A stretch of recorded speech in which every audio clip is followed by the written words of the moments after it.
வணக்கம். நான் தான் உங்கள் குமரி சிந்துஜா.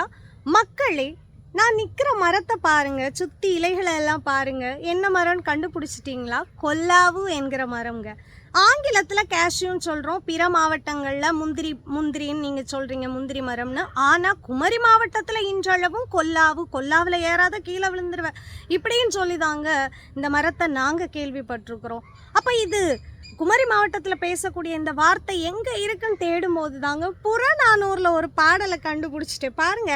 பெருமுடி கொஞ்ச நின் வீரே பெருங்கொடி கொல்லாவு வாழ அவன் தடா விழுந்து உயிர் தோன்றிய என்ற புறநானூறு பாடல்ல ஒரு இராணுவத்தில் பணியாற்றிய வீரர் தன்னுடைய நண்பனுடைய மரணத்தின் போது அவர் நினைவாக இந்த கொல்லாவு மரத்தை எடுத்து வளர்த்தாராம், அவர் நினைவா அப்படின்னு இந்த புறநானூற்று பாடல் சொல்லுது. இன்றளவும் குமரியில் பேசக்கூடிய கொல்லாவு என்ற வார்த்தை புறநானூறு பந்தங்க. குமரி தமிழ் எங்கே தேடினா கிடைக்கும்? நம்முடைய சங்க இலக்கியங்களில் தேடினா கிடைக்கும்.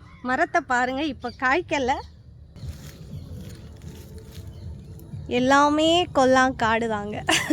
நம்ம கோழிக்ராஸ் காலேஜில் இருக்குது கொல்லாங்காடு, கொல்லாவு.